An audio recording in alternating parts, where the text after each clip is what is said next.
যে ঈদে মিলাদুন্নবীতে আনন্দ রেলি করা, জুলুস করা, এটা দলিলের ব্যাপার না, এটা হলো মহব্বতের ব্যাপার।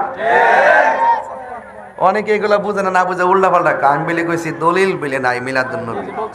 আমি কি মিলাদুন্নবীর দলিল নাই কইছিলাম? তো আমরা অনেক দলিল আজকেও দিব। তো যারা নবীরে মহব্বত করে, এটা কি দলিল দিয়ে মহব্বত করার লাগবো? তাইলে আমি যদি বলি আলালা ইমান আল ইমাল্লা মহাব্বাত আলা, যার অন্তরে নবীর মহব্বত নাই তার ইমান নাই। আমি যদি মহব্বতের কথা বলি লা ইউমিনু আহাদুকুম হাত্তা আকুনা আহাব্বা ইলাইহি মিন ওয়ালিদিহি ওয়া ওয়ালাদিহি ওয়ান নাসি আজমাইন, মা বাবা সন্তান সন্ততি সবার চাইতে আমার নবীজিকে জানের চাইতেও আরো বেশি ভালোবাসতে হবে, নচেত সে মুমিন হতে পারবে না। কথা বলেন ঠিক কিনা?